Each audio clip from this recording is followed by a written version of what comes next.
Le business plan, c'est un outil de communication qui aura, entre autres objectifs, de convaincre vos partenaires potentiels. Avant de le rédiger, il convient d'identifier ses lecteurs et d'anticiper quelle grille d'analyse ils utiliseront.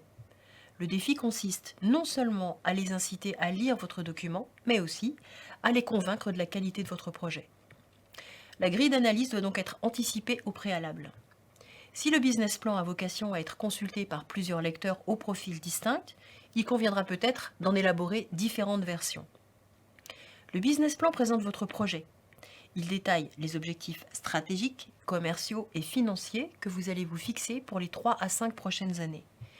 Il vous faudra vérifier tout au long de votre projet si la réalité rejoint les objectifs que vous vous étiez fixés. Le business plan, c'est donc aussi un tableau de bord qui vous aide à piloter votre projet. L'objectif d'un business plan, c'est de se rassurer sur la viabilité de son projet. Donnez-vous des objectifs atteignables, vérifiez et démontrez que vous avez les moyens de les atteindre. Le business plan doit permettre à vos lecteurs de comprendre rapidement votre projet. Votre document doit donc être synthétique et prévoir des documents en annexe si cela s'avère nécessaire et pertinent.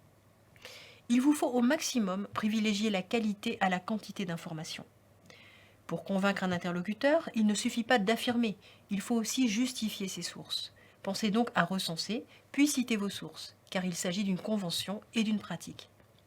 En outre, citer vos sources permet à vos lecteurs d'être davantage convaincus quant à la fiabilité de vos affirmations.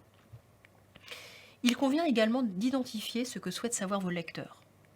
Un business plan de qualité répond aux attentes de vos lecteurs, à leurs questions, avant même qu'ils aient eu le temps de se les poser. D'où l'importance de se poser des questions pertinentes. Mener une réflexion sur les informations souhaitées par ses interlocuteurs, s'appuyer sur un modèle de business plan existant, peu importe. Souvent, c'est l'addition de ces deux démarches qui permettra de recenser toutes les questions auxquelles répondre. N'éludez pas les problèmes, les difficultés ou les contraintes du projet. Il faut au contraire savoir poser les problèmes de façon à mieux y répondre. Pensez à toutes les contraintes ou difficultés que pourrait rencontrer votre projet. Montrez à votre ou vos lecteurs que vous avez identifié ces contraintes et que vous avez su y apporter des solutions. Agir ainsi permet en outre de rassurer vos lecteurs sur vos compétences. Ne négligez pas non plus l'orthographe. Rendez attractif votre dossier, tant sur le fond que sur la forme. Agrémentez-le d'images, de schémas, d'illustrations diverses, car les illustrations sont souvent bien plus évocatrices qu'on ne le pense. N'hésitez pas à consulter et demander l'avis de votre entourage pour vous assurer que votre support est compréhensible et convaincant.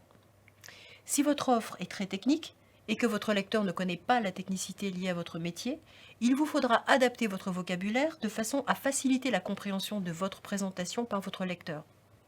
Vous ne capterez en effet l'attention de ce dernier qu'à condition qu'il comprenne votre document.